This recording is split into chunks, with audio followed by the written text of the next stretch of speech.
Hello, everyone. I've got another new guest with us here today. This is Dr. Michael Fox. I usually explain a little bit about the background of our guest, but he has, I think, a particularly interesting career path. So I'm going to ask him to explain that. I'll just mention briefly we're going to discuss a lot of elements related to air embolism, among other things, but air embolism is going to be a particular focus of this discussion. So with that being said, I'll just say hello to Michael and thank you for joining us. Hi, yeah, thank you for asking me to join you. It's a pleasure. Yeah, no problem at all. Hope this will be interesting for people. I'll do my Uh, best. I'm sure it will be. I'm sure it will be. So I mentioned you do have this, I think, very interesting background and career. So could you tell us a little bit about that first? Okay, well, first of all, I'll tell you what I'm not, and that's a neonatologist or a pediatrician. So I'll put my declare that straight away. Um, I qualified in 1976 from St Thomas's, so I suppose I'm a bit of a dinosaur. Um, My first job was at St Thomas's for the professorial surgical unit, working for Professors Kinmonth and Browse, Norman Browse, who any doctors will probably have heard of him because he wrote a useful surgical textbook.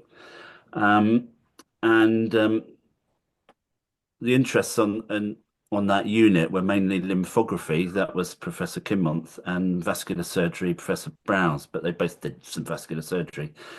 There is something did come up there related to air embolism, which I can come back to later, which might be interesting for uh, yeah, people might find that of slight interest. Um, then then I did a very busy job in a hospital just south of London at St Heliers Carshalton, uh, doing general medicine and diabetes. Then did a couple of, in those days they were called SHO jobs, senior house officer jobs in Tunbridge Wells and also at King Edward VII Hospital, Midhurst in West Sussex. That was a particularly interesting place with a lot of chest medicine. And it was there I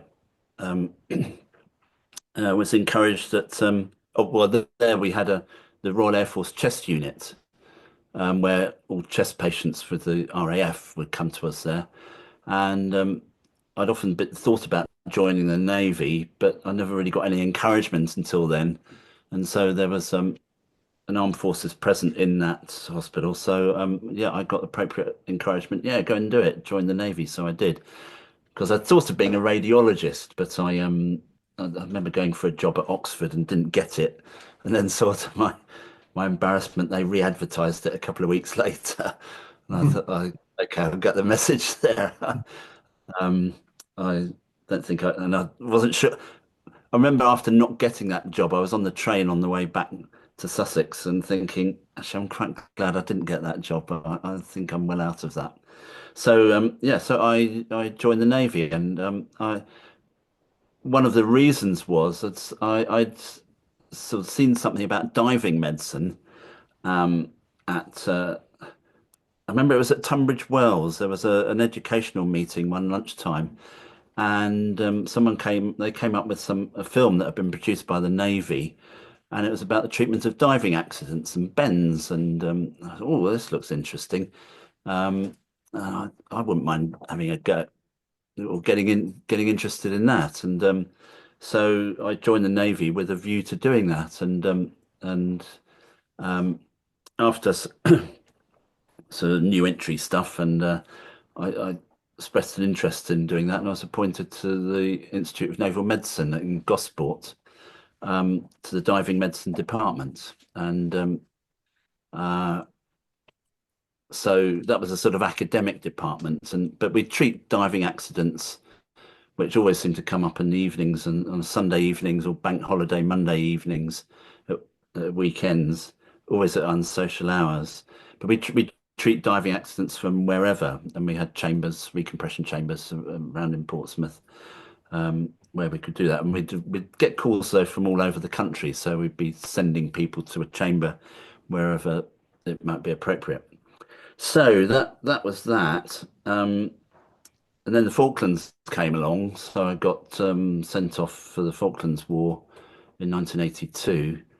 Um, Went back to um, Alverstoke, that's in Gosport, the Institute of Naval Medicine.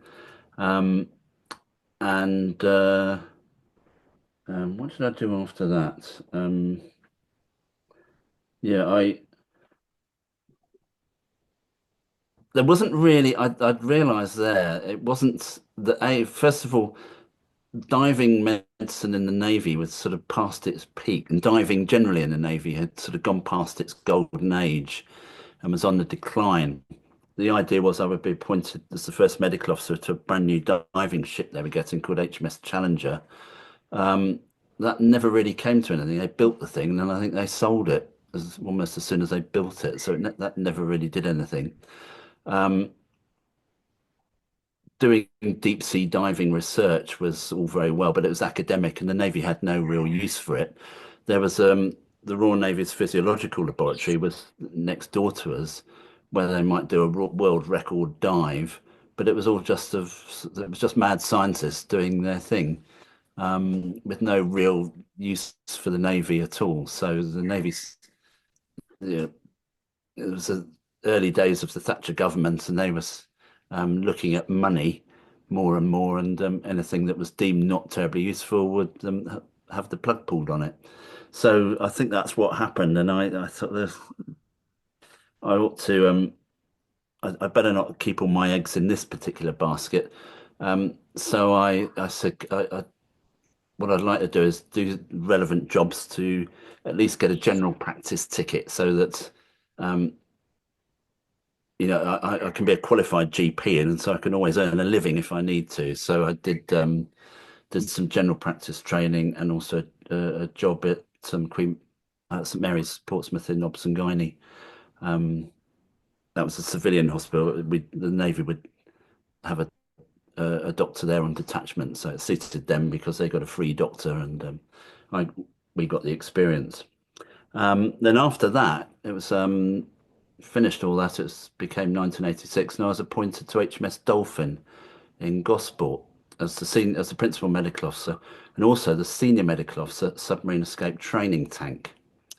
That's now been decommissioned, um, and and the Submarine Escape Training Tank is uh, doing practical training in how to escape from a submarine, and giving people the wherewithal how to get out of a submarine should it founder. Um, the principal risk of doing that is, guess what? Air embolism, from the training. And in fact, um, that was really what we were always on the lookout for, day in, day out. And we did have, I was just trying to count up. We had a couple of cases while I was there. I thought there may have been more, but certainly those were cases number of the whole series since it started in about 1950 something. They were number 163 and 164. And I think up to then there had been about five deaths. Um, so, it can be a bit of a scary procedure.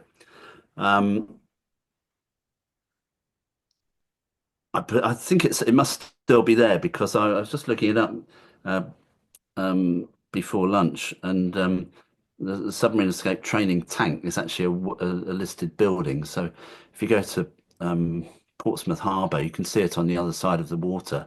It's this tower, sort of rather plain-looking tower, sticking up over 100 feet up in the air, and that's a column of water, um, which there was at the bottom of it is or a reproduction of a submarine escape compartment, and so people could go into that, and and do a real ascent from 30 meters up to the surface. Now, the principle of submarine escape is, the problem is that you're diving, so you're um, taking a breath of air under pressure. You're then coming out into the water and you're ascending, so that air in your lungs is going to expand. And if you don't get rid of it, it can damage the lungs. If it causes enough damage to the lungs in sufficient amount and in the wrong place, the air can escape into the bloodstream and it goes into the pulmonary venous circulation, which can then go to the left side of the heart, out of the heart, and straight up into the head. So you've then got air in the cerebral arteries. That can be really bad news. Well, it certainly is bad news. And you get someone who looks as though they've had a stroke. Um, so diagnosing it isn't always easy, and we used to err on the side of caution that when they came out of this, um, they had to come up to the surface, climb out of the tank, and stand on a line. So there were all these sailors in a line, and if anyone started looking wobbly, they would be put into a recompression chamber, which was at the top of the tank, and recompressed to 50 meters, and then we take it from there. Um, there were sort of slightly different sorts of training. We'd have, there were points at different depths in the tank. Um, I can't remember what they were, where you could take a breath and do what's called a free ascent, where as you come up, you have to breathe out all the way up. So you've got a lung full of air, you've got a life jacket on, which assists you to the surface. So that gives you buoyancy. Up you come, and you have to expel the air all the way up. There were what were called swim boys in the tank, the instructors. If they thought you weren't breathing the air out vigorously enough, they would give some encouragement, like a tap in the stomach or a tap in the abdomen. Um, so and yeah, that was okay. Um, but that's potentially the more risky procedure. Mm. Um, I think when it started, they used to do that from 30 meters, but then they stopped that because it wasn't really necessary. The principle of coming up out of a submarine from 30 meters is, if you imagine, rather than taking a lungful of air and holding it and then coming up and having to blow it out, take the air with you. So the simple example is put a bucket over your head with air in it. As you come up, the bucket will pull you up to the surface. As the air in the bucket is expanding, it will come out of below from the underneath the bucket, and you can just breathe normally all the way up. As long as you keep your mouth open and don't hold your breath, you should come to no harm. So then the Navy um, designed they had a submarine escape suit, which everyone would put on, which uses that principle. So you've got a hood, which is open at the bottom.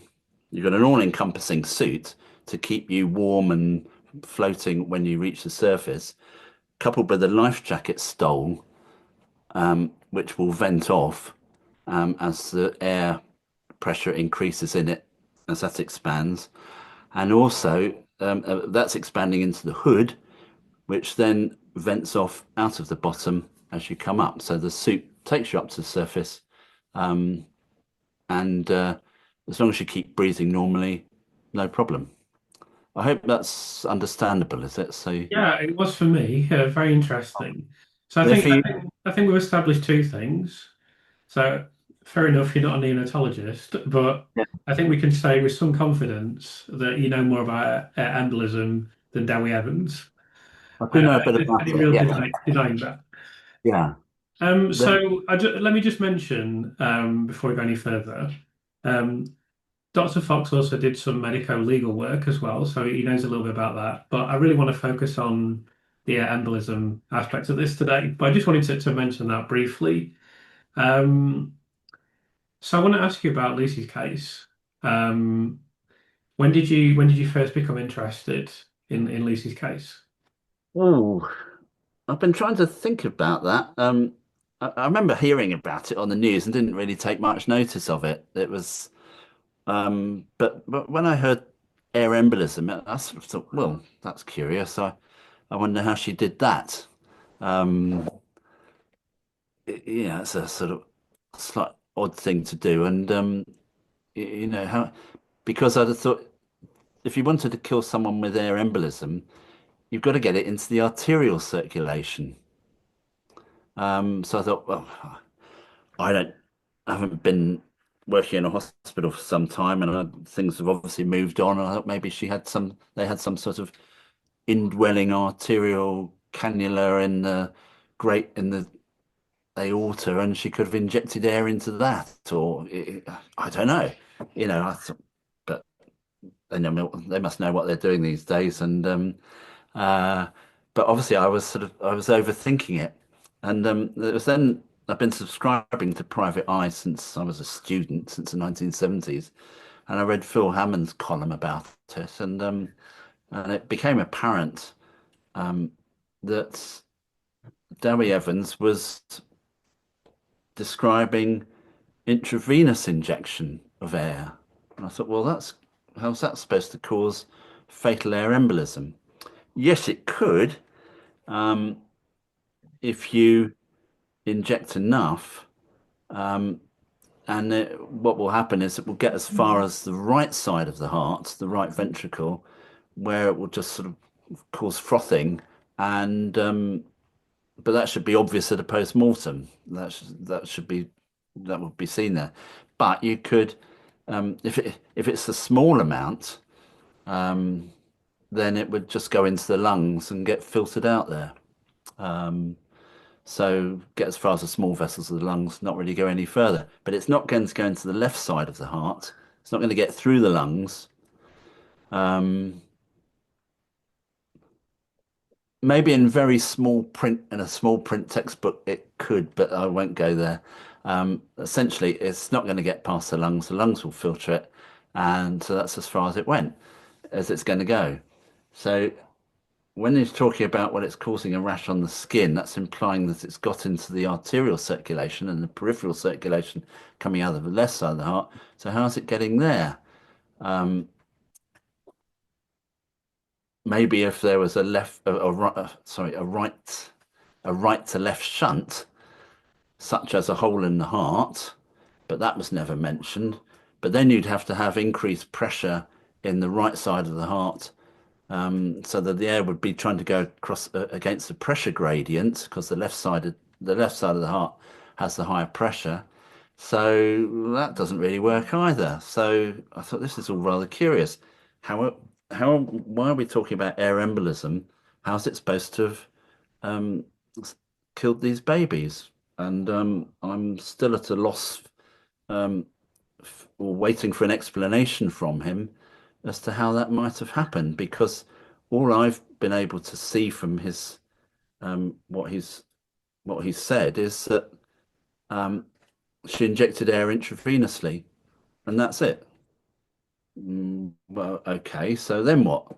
But I can't see that he's ever said what's supposed to have happened after that, to satisfactory to explain um, how it how it did what Lucy Letby's supposed to have done. So yeah, I So um, there's kind of numerous follow-up questions that I could make to that. So, yeah. but I think a good place to start is that another thing, of course, is that this air can be present accidentally. So I mean, is it fair to say he never meaningfully established that the air was present, this hypothetical air was present through, malicious or purposeful methods? Well, accidentally, that would probably be tiny quantities, bubbles, and they're not going to really do anything. Um, uh, they they get as far as the lungs. They get through the heart and into the lungs. They're not going to. I wouldn't have thought they would um, compromise the circulation in any way. So that would. Um, the other thing was there was what was it, the air in the great vessels that was supposed to have seen, was it by Professor Arthurs? Well, how do we know it was air? It was gas, maybe, in the great vessels. What sort of gas would it have been? And I understand that gas can appear post-mortem. Was a anecdote I remember going to a post-mortem. I think it was after a bank holiday weekend when I was working at Tunbridge Wells, of a lady, and I can't remember the details, but I think she may have come in and died pretty promptly after coming in. So we never really established what was going on. And when we came to the post-mortem after bank holiday weekend, where she'd been in the mortuary, um, this body was like the Michelin Man. It was just blown up with gas all over. It was quite extraordinary. All the tissues were blown up with gas, which would be gas-producing organisms, of which I understand may have been some in the unit at Chester when you had sewage leaking through the ceiling, which will be rife with gas-producing organisms. So there we are. That's another little source of gas in a body that shouldn't get there. But no, I wouldn't have thought accidentally would be. People are generally pretty careful about setting up drips. We always used to be sort of make sure there were no bubbles anywhere to go into circulation. People would be very fastidious about that. Probably the odd bubble doesn't matter very much, but thing is, bubbles there, gas getting into the circulation when it gets reaches a vessel that's too small, it will become sausage shaped to obstruct it. It won't stay as a nice round bubble. It will try and squeeze its way through. So the principles of treating that are to give oxygen, to try and encourage to diffuse the the inert gas components of the bubble to diffuse out as quickly as possible, and if necessary, recompression or compression therapy to put them in a diving chamber or recompression chamber and take them, say, to 18 meters of seawater. Well, actually, for an embolism, it would be 50. It was 50 meters. We used to take them to 50 meters for half an hour, and then come back up to 18 meters and breathing oxygen um, on a standard treatment table. So yeah, quite. Yeah, I still can't see how Dr. Evans Mm. um, still waiting for an explanation from him as to what was supposed to have happened, I think we'll be other than waiting a long time, unfortunately. yeah, yeah. So let's talk about you mentioned the post-mortem process, and there are documents in the thermal inquiry which indicate there's no frothy blood in the ventricle of the heart, which is a key indicator of air embolism. It's a diagnostic indicator. So could you give me your opinion on that, please? Well, that shoots as far as I can see, that shoots down that theory because if unless it was frothy blood in the heart, um, I can't see that it would have that the air embolism that's supposed to have happened would have caused these babies to perish. Because it certainly wouldn't have got into the arterial circulation where it could. You don't need very much to do some damage. So yeah, that I think that demolishes that. Hmm. And it is in that document where they're reflecting at post-mortem, they say there could be a small one, but I mean this doesn't nothing to be concerned about. It's just that frothy blood will happen if there is a large air embolism or large bubble, large amount of air, however you want to describe it. And it's just, it's very evidently not present from someone who has examined the infants, where of course Dr. Evans didn't do that. So yeah, I Yeah. mean, I would say that. As I recall from medical school days, that was how they used to dispatch laboratory rabbits after um, been doing whatever they were doing to them. Inject air into find a vein in the air in the ear, and inject a quantity of air, and that was the method of killing them. To see them off humanely was to inject air, sufficient quantity of air, which would froth up in the heart, and that's that essentially stop the circulation on the right side of the heart. But then if it stopped it there, it's not going to get through to the left side of the heart. So yeah, that's the end of that. Excuse me. Yeah. Um, so another thing that you mentioned to me is that an air embolism could occur accidentally in child P due to a pneumothorax. Could you explain this, please? Well, yeah, I mean, I've not read any of the documents, but I think it was when you were talking to Martin Pittman, he said that child P had a pneumothorax. So yeah, that could be a potential source of fatal air embolism. If the lung got damaged um, in whatever process caused the pneumothorax. And that is the principle of the air embolism that arises as described in the Dr. Shuli's paper, the Lee and Tanswell paper, where they're describing, I think it'd be ventilated infants, where the ventilating either the pressure's too high or the lungs are too weak to cope with a positive pressure ventilation. The lung gets damaged, air leaks into the pulmonary circulation through the left side of the heart, and if it gets into the cerebral circulation, that's bad news. Um, so if there's evidence of lung damage caused by enthusiastic ventilation, then that's which could cause a pneumothorax, and that could also have caused um, a sorry gas embolism arising from the lungs, which is what Professor Shuley is describing in that paper. Yeah, so Uh, there are also in this paper, there are also it's noted that it's not even describing the right type of air embolism, and it's been completely misused. So how do you feel about that? oh well, he's yeah. That was yeah. What what's described in the Lee and Tanswell paper is perfectly valid, but it's nothing to do with what Evans is describing. It's completely separate from giving an intravenous injection of air, because here the air is arising from the lungs. That was the other thing I wondered. Oh, I did wonder if she's caused air embolism.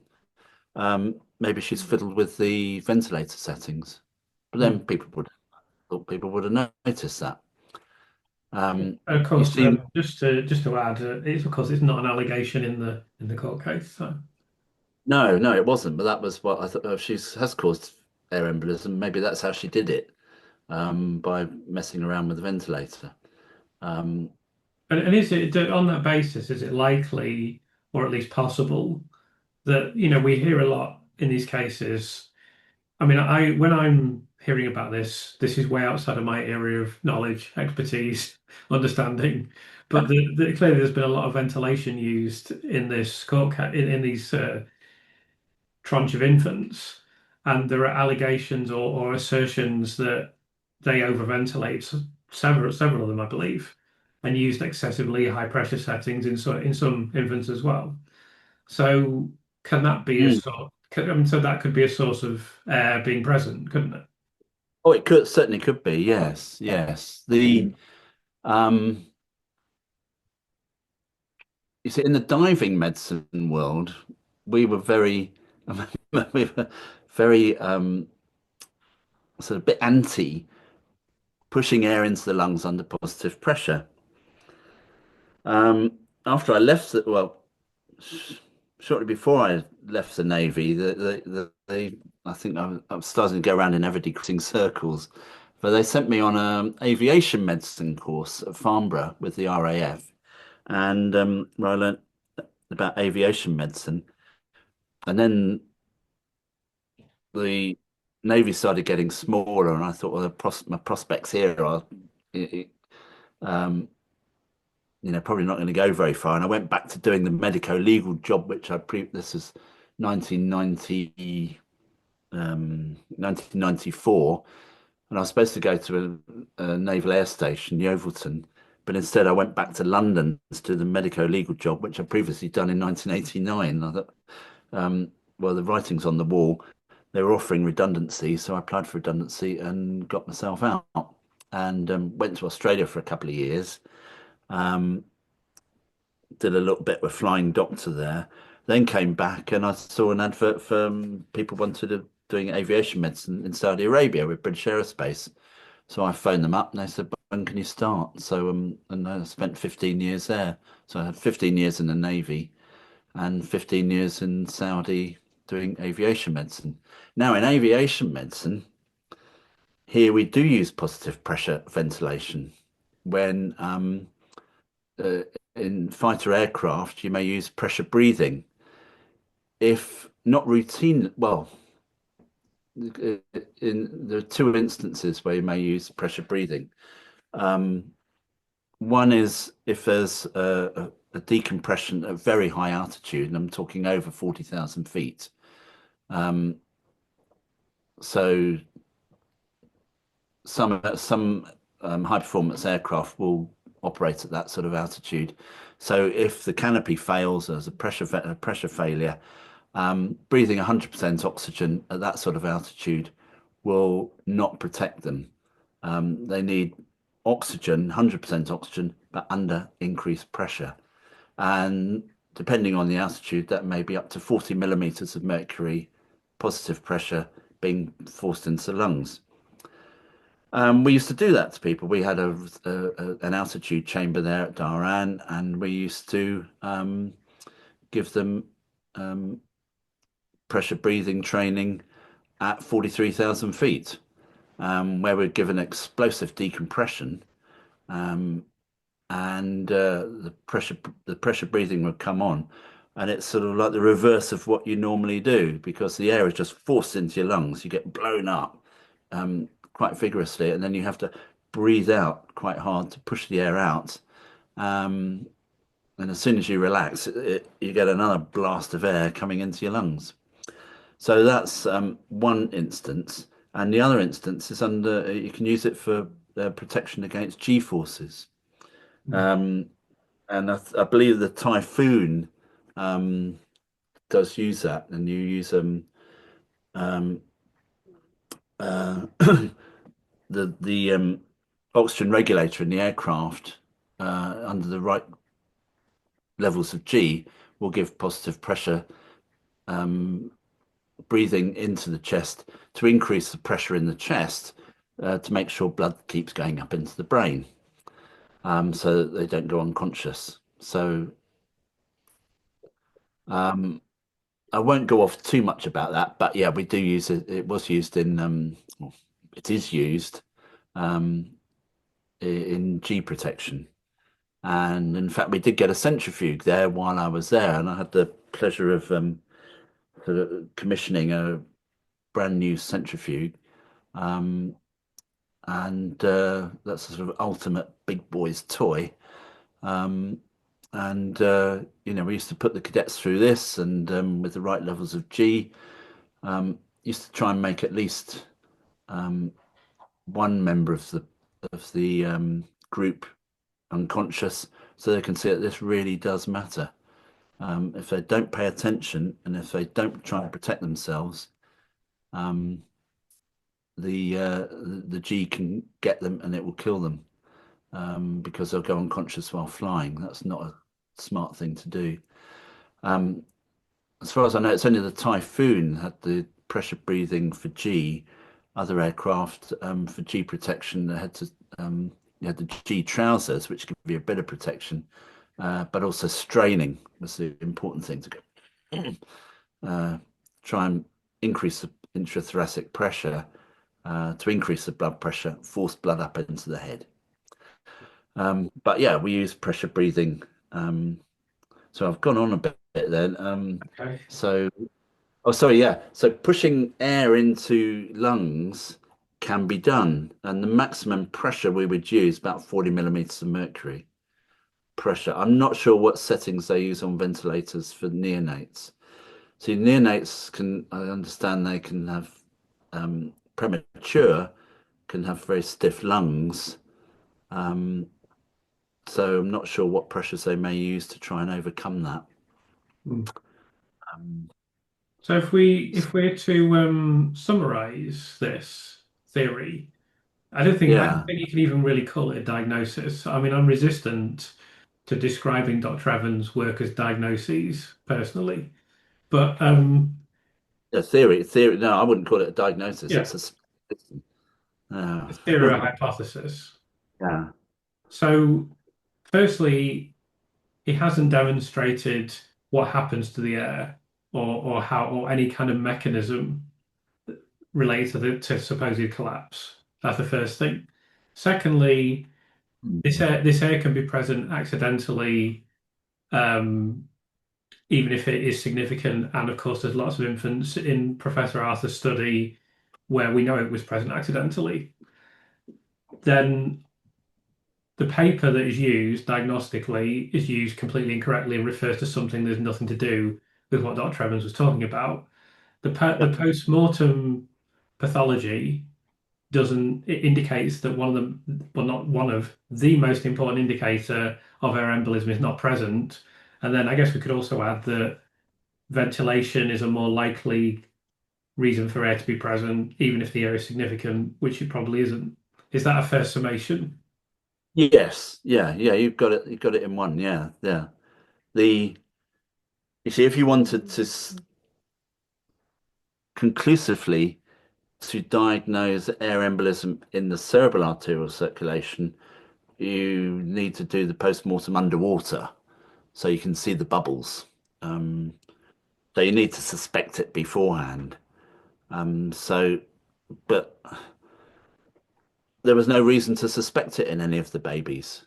And even if it was injected intravenously, it ain't going to get into the cerebral circulation where it would do harm. Yeah. So It that's gets into other parts of circulation. Um, it's probably not going to do much harm there out anyway.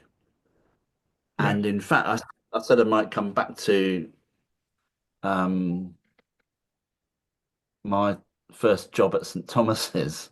Mm. We were vascular surgery. I used to find as very can be a rather depressing sort of um, specialty of surgery because you're from people with compromised circulation and you're amputating limbs or we used to talk about bread slicing them. They lose their foot and well, they lose some toes, they lose their foot, they lose their below knee, and you know, and so on. It can be um, uh, or rather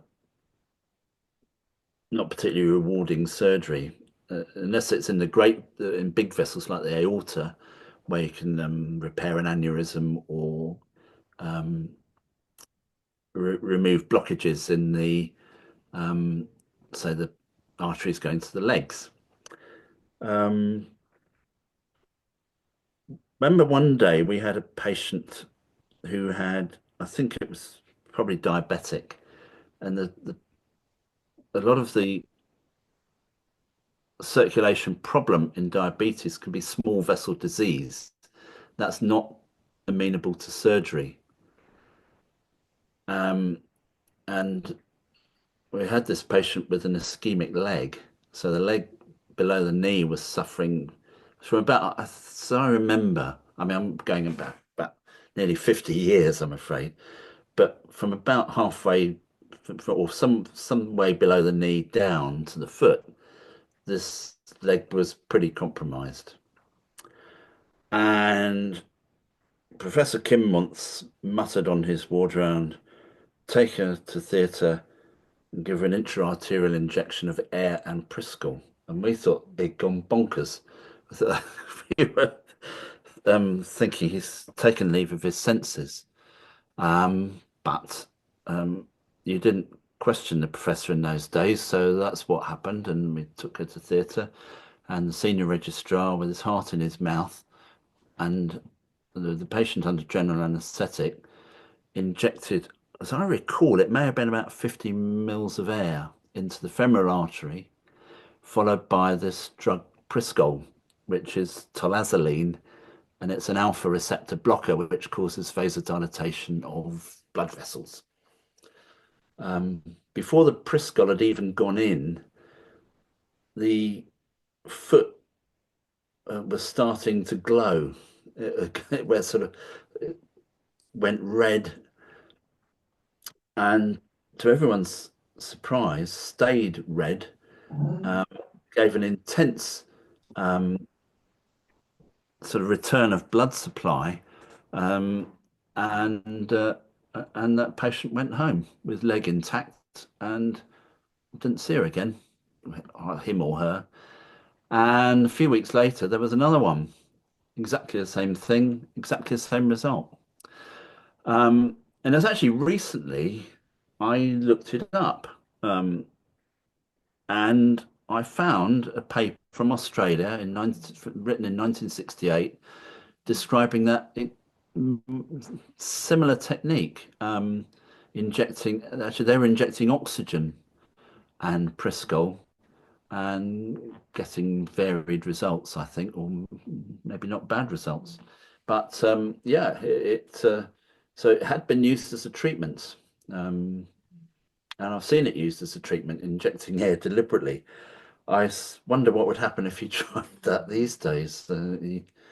Um, was it the NICE might have something to say about it, and of course, Big Pharma wouldn't be terribly impressed, I expect, because air doesn't cost very much. No, no. They don't usually like free solutions. Yes, Um, yes. Yeah, yeah. but yeah, we were astonished. We were absolutely astonished. Like I said, from thinking that the old man had gone bonkers. What's he on about? So, gosh, he's right, and it worked. We really didn't believe it, Hmm. but So yeah, very interesting. yeah. So it's only really injecting air into the cerebral circulation where where it really matters, because there it causes a stroke. Um, Yeah. and it actually we used to, in fact, we in the diving medicine world we talk about cerebral arterial gas embolism, because it could be gas, that could be helium and oxygen, or whatever.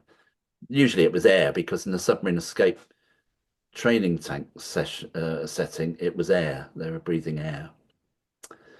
Interestingly enough, there was some research going on. There was someone at the Royal Naval, well, it used to be the Royal Naval Physiological Laboratory. There was a scientist there, was doing experiments on goats using pure oxygen in submarine escape, um,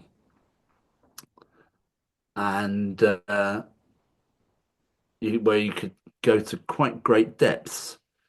Um, Now, oxygen at high pressure is very toxic and can cause an epileptic fit.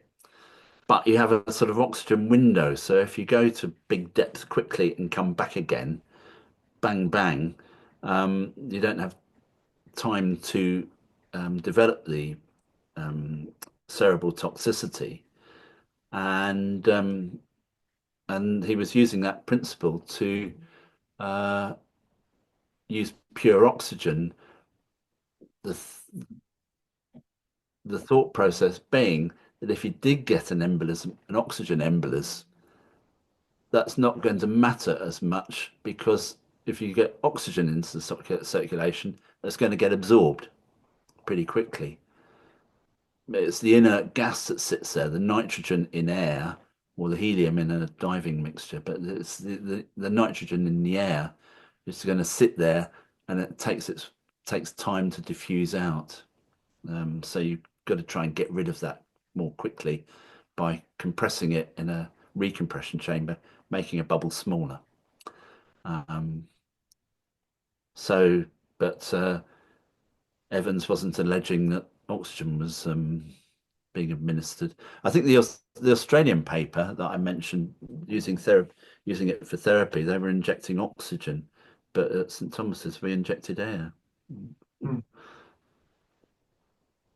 As I Yeah. say, it's only recently I had another look at it, and um, the wonders of Google is that you can magic this stuff up these days. Hmm. Before you find something like that would mean trading through a library full of Index Medicus to try and find any reference to anything like that. It's, I think Dr. Evans thinks we're still living in that world because he seems to think he can make statements that contradict each other and no one will notice. Like they have to, but that's just not how the internet works. So that's why he's dug himself. The more he speaks, the worse it gets for him. And yet he just keeps speaking. So he must think if I put out some sort of PR statement, it'll reflect well on me. But everyone knows, well, you already said something different previously. So and it's been yeah, black and white forever. So I think he yeah. he still seems to think we're living in a world of microfiche, and but we're not. So he really has Um, embarrassed himself. I mean, that's why I've sort of wrote to you because I thought that um, no one's really seems to be arguing with him about the air embolus. Mm. And I thought, well, maybe that's because no one ever sees any cases, Yeah. which there's no reason to see any cases. But I thought, well, I've seen cases. Mm. Um, um, so I mean, you could theoretically, if you, um, it may even have been described. You could get an air embolism, enough lung barotrauma, from taking a breath of pressurized air. Say if you went down in a swimming pool, even to the shallow end, breathed pressurized air even at the shallow end, and then ditch your set, and then come up to the surface holding your breath. Say about a meter of water worth of ascent. Um, that could cause sufficient barotrauma and to cause air embolism. I think I worked it out. It would be about 73 millimeters pressure if you didn't vent off any air on the way up. Yeah. So yeah, so 73 millimeters of mercury pressure, I think, Okay. uh, would be the equivalent. So that would be too much. I mean, we didn't like um, using positive pressure for pilots. The maximum is about 40. That's about what you can tolerate, actually, in uh, the sort of decompression setting. For G, actually, it's different. They feel as though they're breathing normally, but not quite sure why. But Mm. yeah, G, that's a bit of a specialist field. That was actually quite interesting dealing with playing around with the centrifuge and G and all that sort of thing. Mm. Absolutely. That's not really relevant or so No. relevant to Lucy Letby and the Yeah. neonates. But Yeah. it goes. Yes, you can put increase air at increased pressure into the lungs, but you have to be careful. Yes. So we've covered embolism in quite some depth there. But I know you have there's some other areas of the case and also some related topics that we'd like to discuss. So I know you watched one of my videos on the judges summing up, Judge James Goss, and you were quite bemused by some comments that he'd made. So can you explain that, please? Well, yeah, actually, I tried listening to it again, where it was you reading what they were supposed to have been talking about, and I really couldn't make head or tail of what they were on about. Um, all I could really think was it just sounded like three reasonably intelligent people trying to have a intelligent discussion about a subject that they didn't understand. Um, and I couldn't really understand what they were talking about. I Hmm. remember being taught at medical school, if you don't understand the lecturer, it means he doesn't understand it. And I have found myself giving lectures which weren't, say, in Dhahran, we used to, our main job was giving lectures to aircrew on sort of physiological problems with flying. Um, and sometimes I had to do a lecture that on a subject that wasn't really my subject. I wasn't that interested in. And I used to see people sitting there looking a bit blank, and I thought they don't know what I'm talking about, and I'm not sure I do either. I have to admit.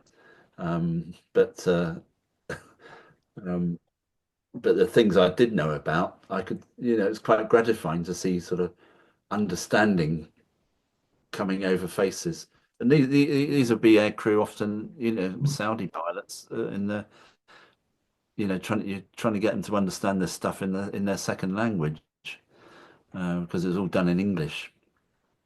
Um, so yeah, I really wondered what on earth they were arguing about or talking Yeah. about, and I just sometimes wonder with, and I did try having another look at the what is it, the appeal court Mm, um, judgment or refusing her leave to appeal. And I think it's about 58 pages. I read it thoroughly once and found it very heavy going.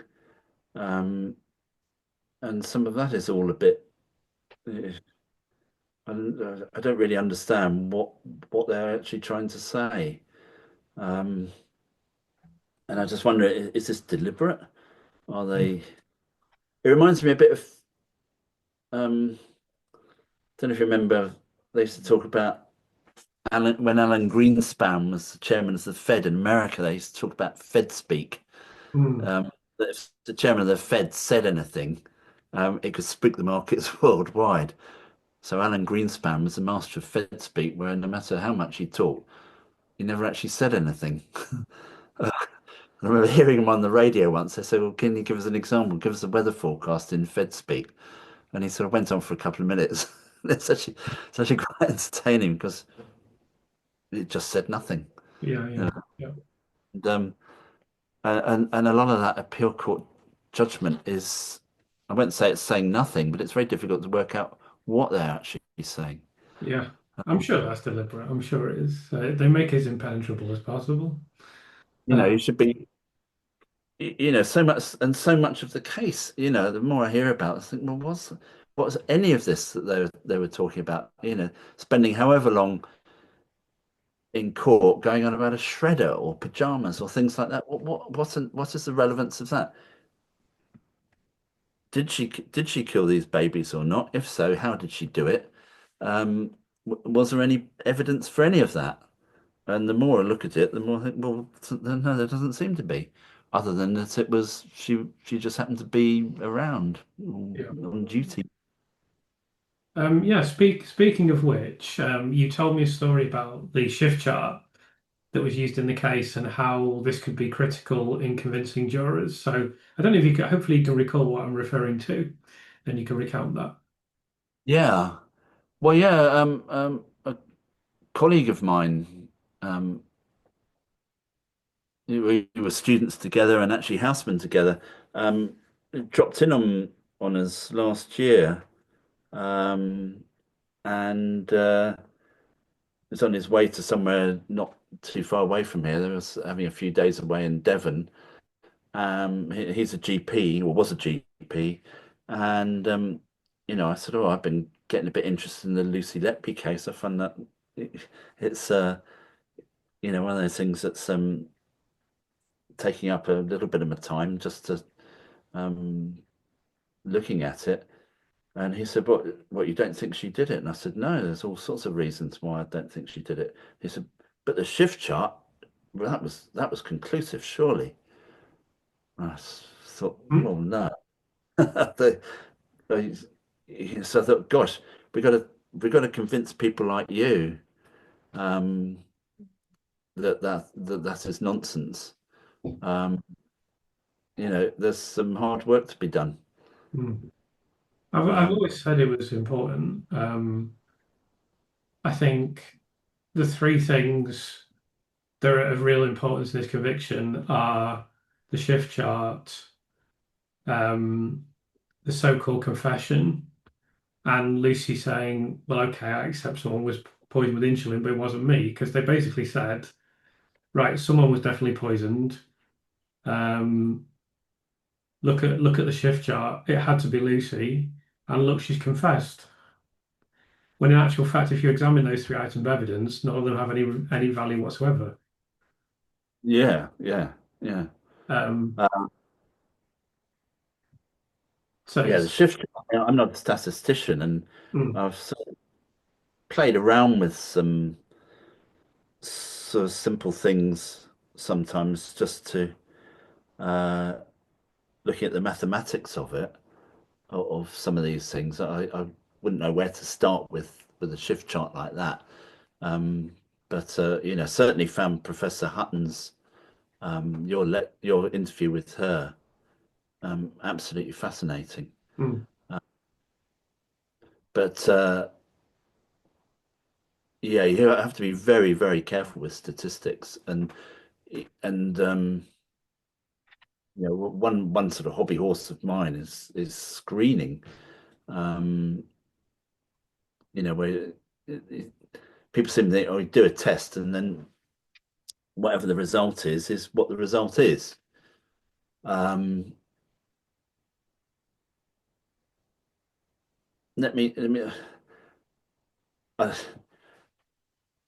just off the top of my head, if you were screening for something that say there's 1 in 1,000 mm, of the population have it, and you got a test that's 99% specific, 99% sensitive, that means out of every 100, there may be one false negative and one false positive. If you do the mathematics of that, you might be better off. I think you'd probably be better off tossing a coin yeah, with a positive result absolutely. Yeah, because the positive, the because it's this, you have to take account what's called Bayes' theorem, and I really Bayes' theorem gets um, you got to take account of the prevalence of the condition that you're looking for. mm, So it's what they talk about the pre-test probability of it. So if it's a low prevalence and you're screening for something where there's not much of it around, then the chance of a positive result being true, as I say, maybe less than 50%, very easily, even with a very good test. Um, I mean, I used to sort of look at that with COVID. They used to go on about this and we just screen everybody. Um, there's a difference between someone who comes in, say, with a fever, headache, cough, loss of taste, loss of sense of taste and smell, and all that sort of thing. Test them, and you get a positive result. You say, yeah, that confirms what we already think. It's COVID. Just go out and test the population generally. mm. As I say, probably better off tossing a coin. Yeah, Uh, yeah, absolutely. Um, I want to ask you about something that I knew nothing about, that I've never experienced previously, which you can explain to the audience, and explain to me again for that matter. So you mentioned these things. I don't even know if I'm going to pronounce these or say these correctly. They're all acronyms: HVACS, H HFASDS. HFACS, Okay. HFACS for Okay. short. Yes. Human Factors Analysis and Classification System. Right. Um, Tell us more about this and why it's important. Okay, yeah, I went to an aerospace medicine conference in San Antonio a few years ago, and uh, they had a sort of warm-up day with a couple of the authors of this, the guys who developed it, um, uh, giving a one-day seminar or one-day workshop on this human factors analysis and classification system, where you have a sort of a doctor, you're looking at um, if I could show it, I've got it there as a chart. I don't think anyone will be able to see that. At the bottom, you've got an unsafe act or Okay. unsafe. They can be errors or violations. Different sorts of errors, decision errors, skill-based errors, perceptual errors. This is primarily for aviation accidents, but you could apply it equally to the healthcare setting. Violations, routine and exceptional. Um, Next layer up, preconditions for unsafe acts. Maybe the environment, physical, technological environment, the machines you're using, sewage coming through the ceiling, operators, their mental state, physical mental limitations, whether they're up to the job, how tired they are, how hungry they are, their physiological state, and then personnel, their crew resource, their resource management and readiness. And yeah, you can sort of start filling these in, if you Mm. like. Above that is supervision. There may be unsafe supervision, inadequate supervision, doing inappropriate operations, not correcting problems, supervisory violations. It's a bit American English. And then at the top of that, organizational influences. Um, that may be, how the hospital is run. It may even be the rules that the government are imposing upon, say, the health service, that the health service will operate in this way. Um, and that can influence what's going on at the bottom. Why I like this is people, more than one person I think you've spoken to has talked about the Swiss cheese model where all the holes line up.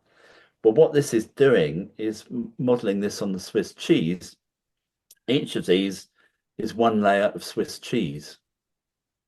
So, you've got maybe some rule that the government or the hospital has imposed. Um, you've got the supervisors running that section of the hospital or the ward, um, having to try and manage the ward within that rule that's been applied or imposed upon them.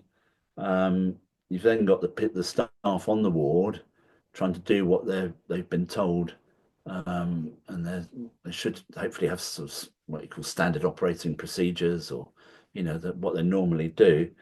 And then at the bottom, you got the people just going about their work and trying to get it right. They may make a mistake, or they may do something deliberately wrong. Violations, routine and exceptional. What's an example of that? Routine. We all keep to 30 miles an hour and a 30-mile-an-hour speed limit. You're often going a bit above. If you're doing 120 in a 30-mile-an-hour speed limit, that's a bit more of an exceptional violation. What I think should have happened when they started investigating these cases was, if they got a chart like this, with this sort of uh, trying to think of what you would call it. It serves like a tree, branching down. Is look at this uh, and start filling in the boxes. Was there an unsafe act? Um, and then that's how you examine what's been going on with these cases where something seems to have gone wrong. If they were unexpected deaths, well, what's happened? Was there a violation? Did somebody do something wrong? Did someone do something deliberately wrong? Or did someone just screw up? And that's when the doctors should be looking at themselves. Um, if you're going to go violation, well, then you just load it onto, yeah, who's around. Um, well, yeah, well, it must be them. And that's what seems to have happened, is they've gone straight for exceptional violation and not looked any further. But what was going on above that? How was the ward being run? Um, what were the um, what were the um,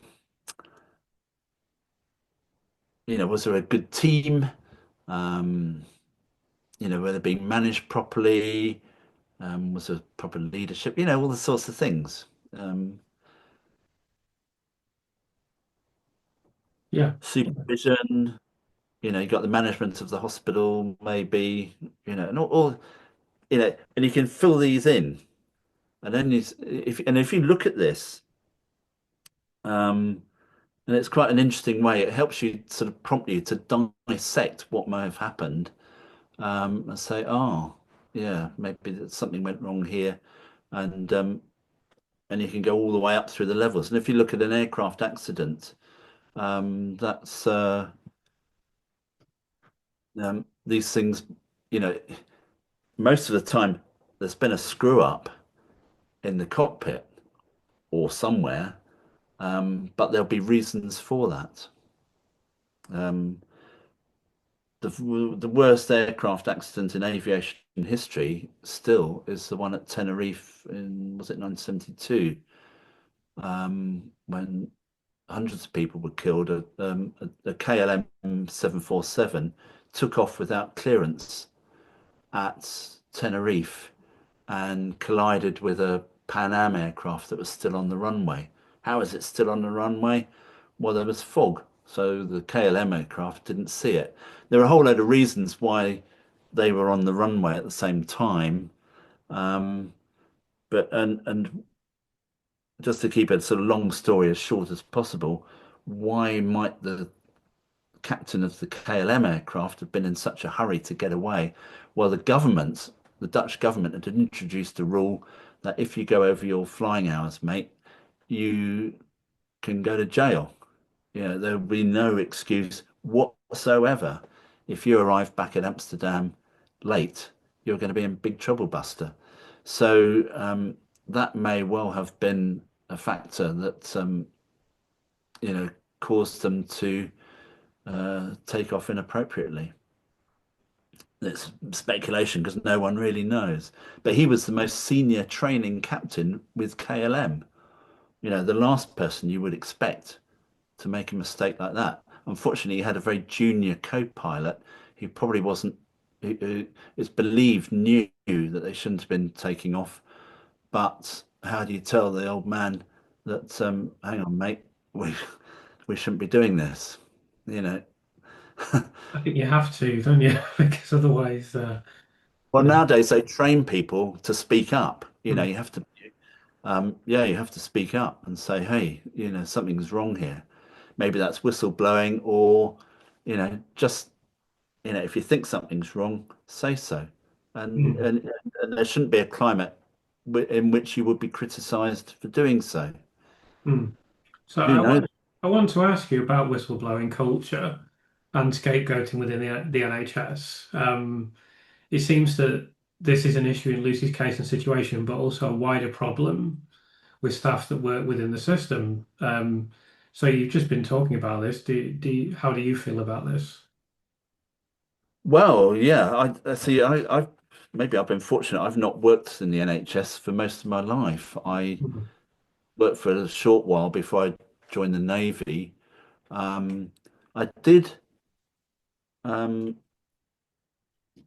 re-register during COVID to go and help out with the vaccinations locally mm, uh, at when I was living in West Sussex at Chichester. And one thing I would say about that is that um, one of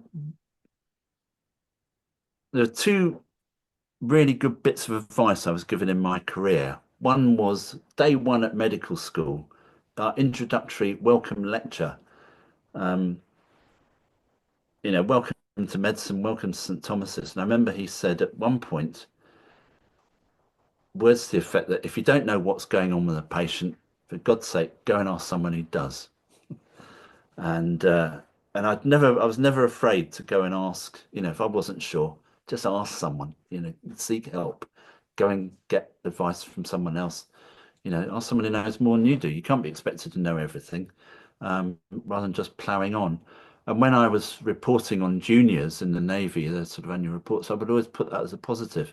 They knew when to ask, they knew when to ask for advice and were not afraid to do so. Um, I don't know how common that is these days, but I think that's one of the best bits of advice I was ever given, and it protected me throughout my career. Um, the other good bit of advice I was given was when took up my first senior job in the Navy.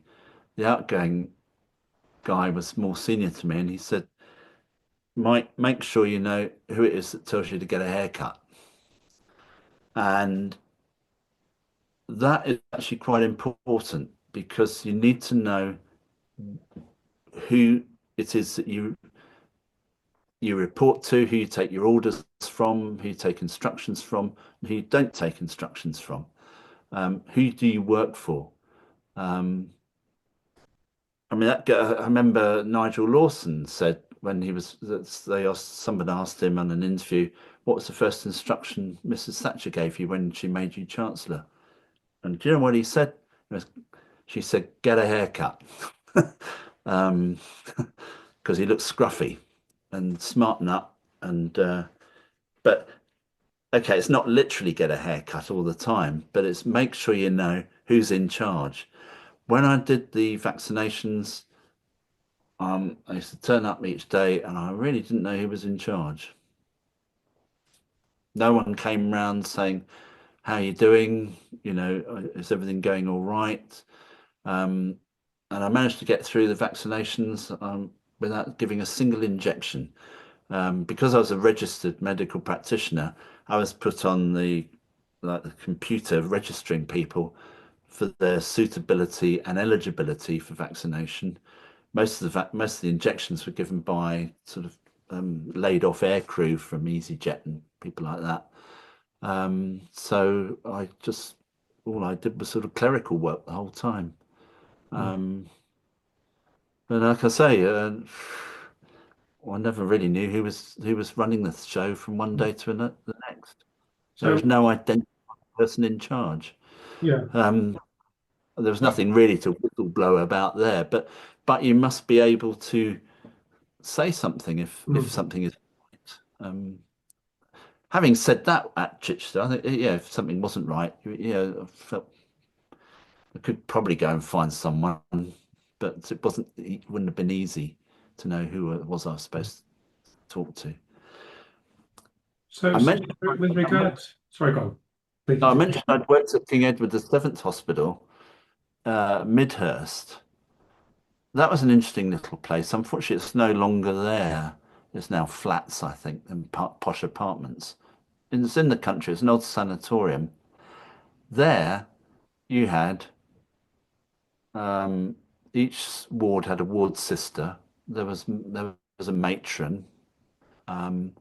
People were identifiable exactly what they were by their uniforms.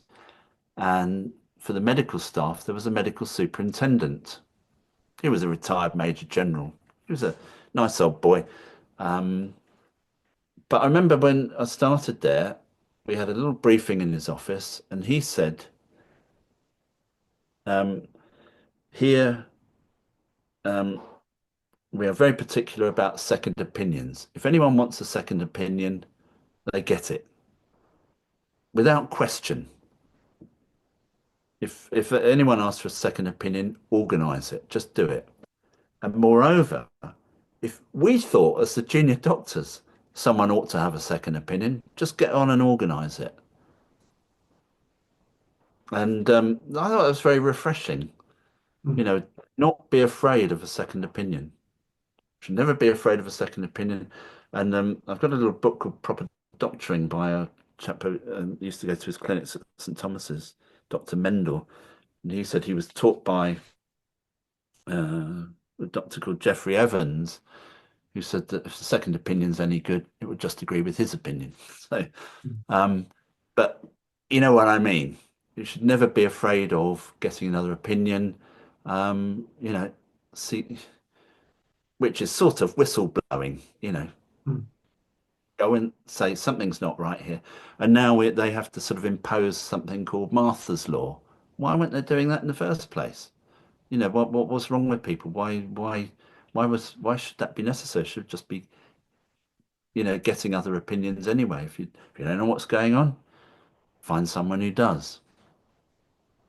Yeah, absolutely. So when you were talking about this and talking about knowing who's in charge and so forth, the thing that came to mind for me is that on this neonatal unit where Lucy worked on, they were doing two ward rounds a week, and this Yeah. has been highlighted by so many people. Is it fair to say there was a dearth of leadership, or that those that were most identifiably responsible for the unit were not present enough. It sounds like it. I mean, I don't know. I obviously wasn't there, but I th if you're running an intensive care unit, um, any intensive care unit that I've been near that's sort of worth its salt would have um, someone there all the time who knows what they're doing. Um, yeah, and I nearly fell off my chair when I had to doing 2 ward rounds a week. I thought, well, that can't be right. Uh, you know what? No. But it is. So I think that was everyone's reaction that I've spoken to. It's pretty incredible. I mean, Um, the intensive care units at St Thomas's. Okay, it's not. It wasn't. This is the intensive care unit for everybody. Well, it wasn't. They weren't big on paediatrics at St Thomas's, but they had the intensive care unit there, Mead Ward. When I was there, they had a doctor there 24 hours a day. And then they had two junior doctors who would do 12 hours, or no, I think 24 hours each. I'm not sure exactly how they do it. It's quite a prestigious job to do. They would learn a hell of a lot, but yeah, it's a nightmarish job to do. Very busy. And yeah, there was someone there all the time. They weren't allowed to leave the unit. hmm, They yeah, had, they slept in it. They were yeah, there all the time. yeah. Let's And talk about Dr. Evans again. Um, so you are one of many to highlight this claim that he knew within 10 minutes that there was inflicted harm. And according to more recent statements, it was possibly less than 10 minutes. So yeah. what did you think when you first heard that? Um, well, quite surprised, I think, probably like everybody else. But it shows that what he did, what I presume he must have done, was just hone in on an idea, and he's gone for, on my chart here, the exceptional violation, and stuck with it, and then made everything else fit that supposition. Um, and it's all a load of theories um, to try and back that up. Well, they don't even back it up. No, I can't say they back it up. They can sort of fit because you can just sort of adapt the facts to fit in with that. There was deliberate harm. Um, Sometimes thought it was as though he was sort of doing medicine a bit like, remember, was it Hugh Laurie's series House? It's quite like what I haven't watched many of them. Quite like those because I used to like to try and see get the diagnosis. But Mm, I'm afraid I didn't agree with the way he was doing medicine there because he was sort of throwing mm, throwing stuff against the wall and seeing yeah, what stuck. yeah, Uh, yeah, yeah. I know exactly what you mean. and that seemed to be a bit of the Gary Evans approach. Mm, Um, let's you know, discount this, discount that, discounting things, and then you're left with the only thing that no one can prove, air embolism, say, mm. Yeah, I think or fair comment. the insulin one, that couldn't be proved. I mean, I'm trying. I never quite didn't quite understand that. Did they have low blood glucose or Mm, high insulin? What was measured? The bags were never forensically examined, so no one ever knew whether there was insulin in them or not. Um, I mean, the bags, the important thing to emphasize about the bags is that it's completely hypothetical. We don't know if these bags were ever spiked. It's just something they made up. You yeah, know, yeah, yeah, yeah, we just do not know. yeah. And Um, then I think it was you reading out the transcript of the trial where they sort of talked poor Lucy Letby into admitting, yes, the bag must have been spiked. mm, I did actually think of sort of just going off on one a bit here, but um, I remember when I did my diabetes job as a very mm, junior doctor. We looked after all the diabetes in the hospital. Um, and this is 1977. I think we had one little glucose meter that that we could do finger prick and then go and see what the result was. And in fact, actually, we got there was me and the other houseman. We were doing this so often we didn't even need the meter. We could just read the color and know to almost to the decimal point what the blood sugar was. Um, but anyone who had a whiff of diabetes came under us. And one thing that used to have to get us up early in the morning was if there was a diabetic patient going to theatre. Um, and what we had to do was set up a dextrose drip with, and I'm sure we didn't have syringe pumps so much then. They were like gold dust. And I think what we had to do, I mean, I can't be 100% sure here, but I think what we did was set up a dextrose drip, that's glucose drip, with insulin in it. So we would put the insulin into the bag, um, so that, and then we would just monitor it before they went to theatre. And the idea was that we knew what their insulin requirements were daily. So we would estimate how much insulin we ought to put in the bag and how quickly the bag ought to go in. It's all cookery. But the idea was to have a slowly rising blood sugar as the patient went to theatre. So the anaesthetist wouldn't have to worry too much about what was going to happen to the blood sugar and the insulin requirements while the patient was under anaesthetic. We'd looked after that before they got there. That was the idea. So yeah, we would go and, if you like, spike the bag with insulin and set it up. Picture this as a scenario.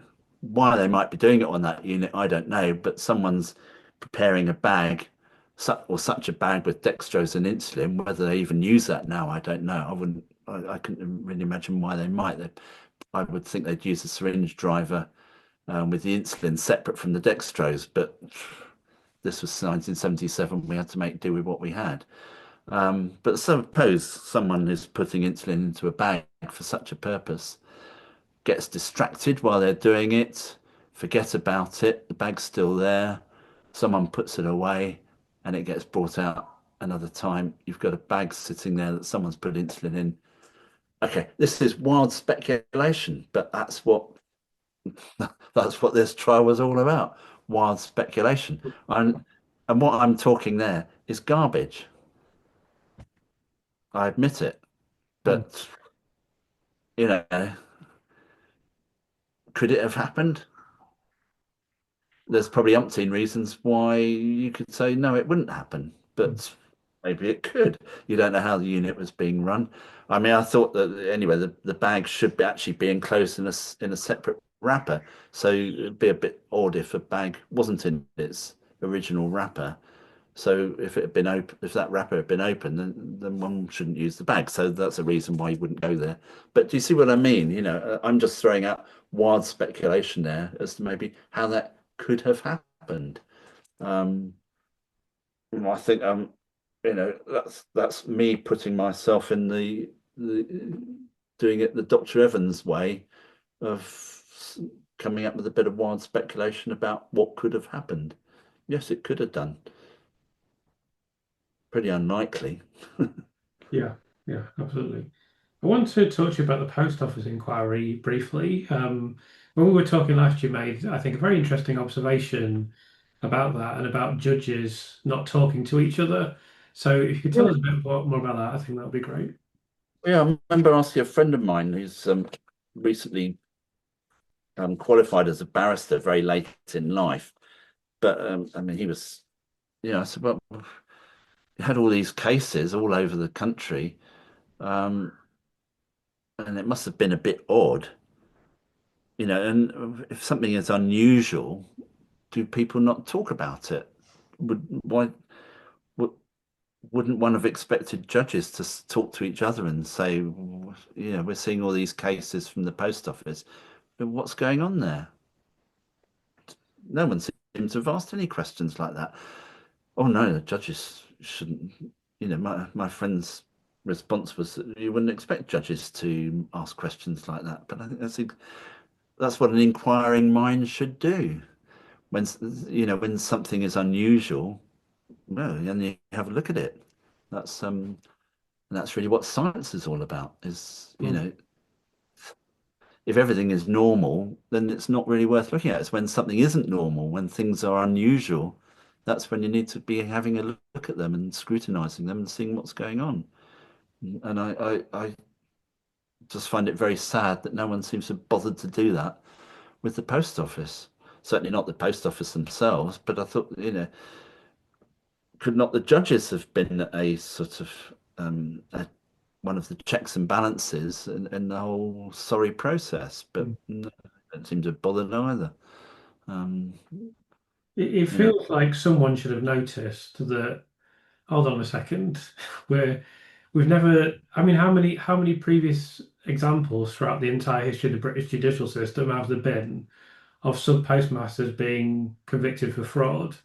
It can't be mm, that many in hundreds of years. Then all of a sudden there were hundreds in a matter of a few years. It seems to me that someone should have thought, hold on a second, this is very strange. mm, But they didn't. They mm. didn't for whatever reason. So hard to understand. Let's talk about the Crown Prosecution Service dropping the charges against Lucy, these new cases that's happened recently. Do you have any thoughts about that? Yeah, I thought that was my first thought was they've bottled out. They don't think they can run with it.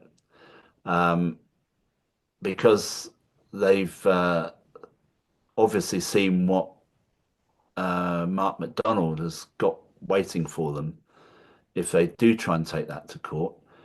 By the same token, I think maybe it's a pity they didn't try and take it to court because it would have been interesting to see what would have happened. Hmm. Um, but if I think from Lucy Letby's case, it was a sort of I, I couldn't really see any reason why you wouldn't want to do it. She's got nothing to lose. She's already there for forevermore. So if you could run another case that may not, they could tear it apart. Hmm. Um, there's always the risk that that may not work, Hmm. especially if you've got Mr. Johnson constantly reminding the Yeah. jury that she's done this, and this at every other breath. Hmm. Um, yeah, so surely she must. I thought they weren't supposed to do that. I thought the previous history was Well, supposed to be. apparently, if you can say, like, for example, let's say you had hit someone on the head with a hammer, right?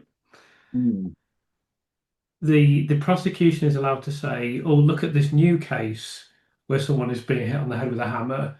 This person previously hit someone on the head with a hammer." They're allowed, they can get around it by saying, "Look, some of the characteristics of this are consistent with acts that the legal system has decided that they've conducted previously."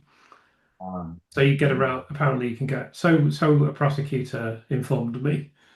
ah, So yeah. No, I think Mr. Johnson stretched that well beyond any the grounds of credulity, but because I know for a fact that he just referenced it constantly all the way through and just said, "Oh, you did this, then you did this, then you did," and he did. He obviously abused the system, and no one stopped him as usual. But you are mm. apparently allowed to reference the fact that someone had nicked a load of cars. You're allowed to say, "Oh, look, this person's previously nicked a load of cars. This car's been nicked. We say it's by this person." You're allowed to say stuff like that, apparently. So that's Ah, what I right. am told. Yeah. But yeah, it does. Obviously it was very unfair, but just have to deal with that going forward, I guess.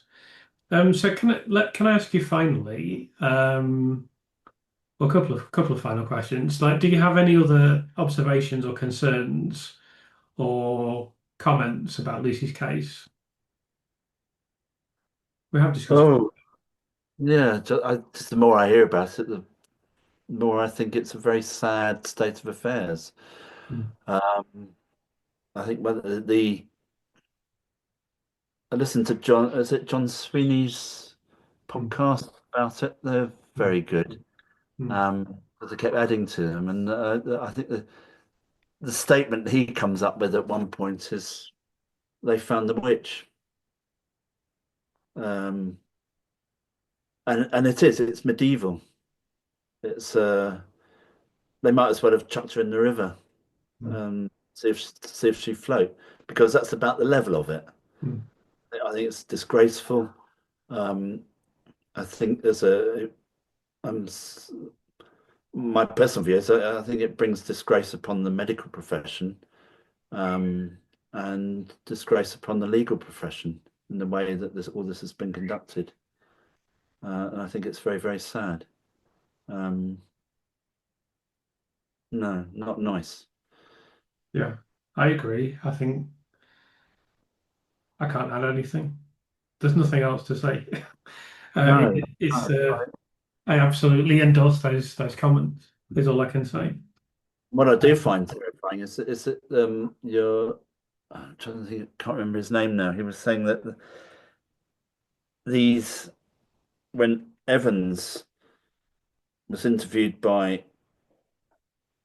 Judith Moritz, and did she say that some people are saying that some was it the air embolism is not valid or something like that? And he said, so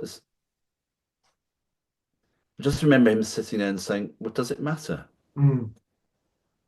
You know, doesn't matter how she killed them. She killed them." Extraordinary, extraordinary comment. Uh, and and it was your the chap speaking at the 19 nurses. Okay, is it Hayes?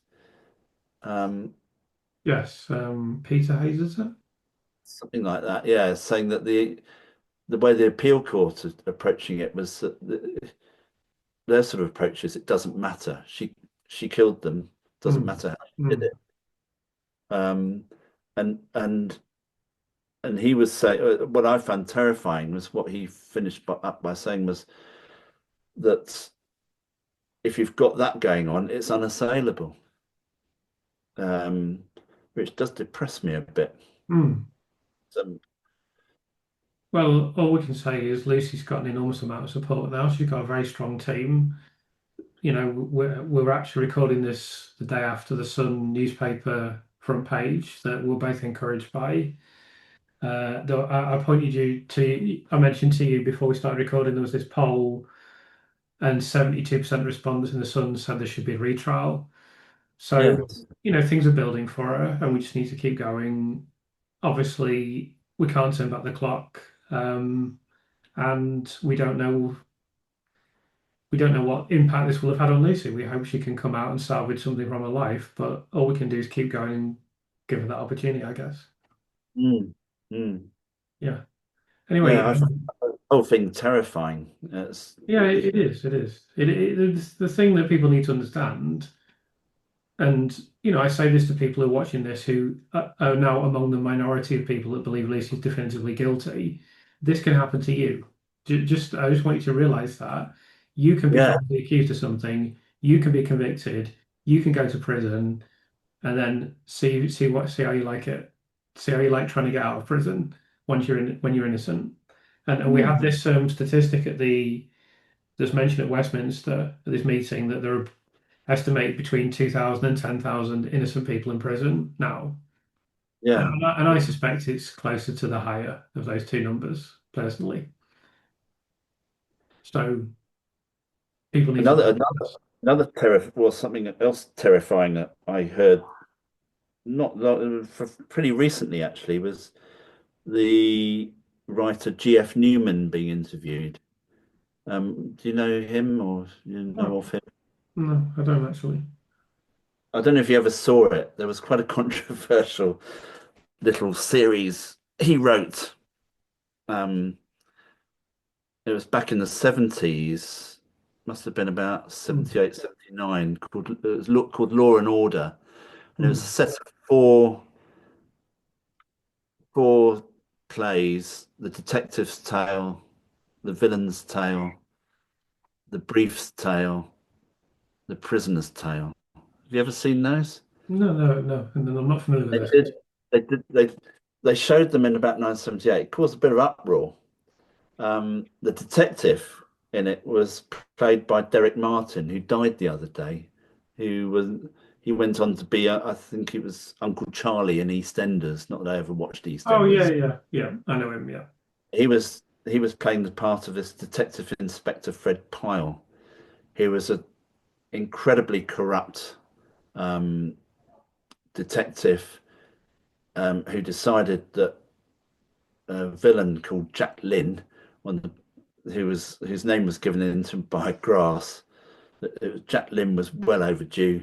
So he went about fitting him up to the extent of falsifying the forensic evidence and coming up be in front of some horrible old judge who then sentenced him to something like 25 years and ending up in prison. And you see him in prison, and that's all pretty grim.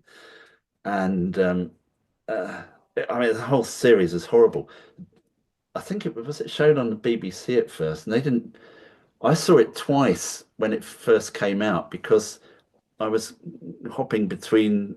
I was working in a hospital where I saw it during the week, and then it was shown on a different day when I went home at a weekend, I think. So, but they didn't show it again until the early 2000s. They didn't show it for over 20 Mm, years because it was so controversial. And it mm, was shown again not long ago. There is a DVD of it. okay. When I heard GF Newman being interviewed recently, he was asked, Do you think it's any better in the police now, or is it just as corrupt?" And do you know his answer was, "It's worse. Yeah. It's worse." I, I was actually quite taken aback when he said that. I Mm, thought that they've had all these sort of clean-up operations, and what was it, the Operation Countryman that was big was it in the 70s? And then to hear him say that, and he seemed to know, he seemed to be pretty near the mark on what was going on. Um, mm. where he got all his information from on these things was, I don't know, but Mm. yeah, Oh, it's a pretty depressing program. yeah, yeah. So, It doesn't sound like the most cheery no, broadcast, it wasn't. but And because Derek Martin, apparently, when he went to Chelsea, he was a Chelsea supporter. And when he'd go mm, and take a seat at Chelsea, would get booed by the crowd. People would want to go really. and, yeah, because this thing was so realistic. It was like a documentary. There was no theme music. Mm, Yeah, like I say, it was like a documentary almost of mm, the police, how they operated in the 1970s. mm, mm, Ooh, yeah, I mean, it sends shivers down your spine. mm, mm, Um, but yeah, this was sort of deliberate conniving just to put someone away. You could say, mm, well, yeah, he probably earned it, but mm, but mm. whether anyone was guilty or not was beside the point. It was just putting someone away because you just wanted to keep the numbers up, and Yeah, this one was overdue. So yeah, yeah. and he was taking what they say, taking earners from villains. Right. The whole thing was. Watch it if you watch I'll it look if you out can. for it. I'll look out for it. I mean, I don't have an enormous amount of free time at the moment, as you No, may I'm sure imagine, you, I'm but sure you don't. I'll keep it But in mind. I'll keep it in mind. it is quite grim. Yeah, yeah, absolutely. Well, that's a really interesting note to finish on, I think. Thank you so much for joining us today and for sharing your, I think, very unique perspective on things and expertise. We really appreciate it. And thanks for getting in touch in the first place. And yeah, hope you found it enjoyable as well. Yes, yes, yeah. Yeah, Well, I hope it was of some interest, and I'm sure it will be. I'm sure it will. It certainly was to me. Obviously, I think your viewers will enjoy it when it goes out as well. I hope whether or not it helps, I would like to hope it might do in some small way. But Yeah. if Well, ever I can be of any assistance anywhere, I'd be only too happy. I wouldn't call myself an expert, um, but I think maybe I know a little bit more about air embolism than most people. But yeah, I would agree with that. I would agree with that. I mean, I think you must be as close as we can get to an expert on air embolism. Because it's such a rare thing, and there's so few people that know anything about it. I feel like you must be one up there. There can't be too many people who Well, know. when they don't do that, they don't do that sort of submarine escape training anymore. Yeah, Um, yeah, so yeah, like I say, I'm not only a dinosaur, but an extinct one. I think there's no one coming up to replace me oh, that I know of you know, doing that particular sort of work mm, in submarine escape training. mm, So yeah, it may seem an unlikely place to come from to try and sort of help Lucy Letby's mm. accused of neonatal murder, but every little bit maybe. Yeah, absolutely, absolutely. Well, thanks again, and I'll speak to you again soon. I really, really appreciate you coming on. Yeah, yeah, my pleasure.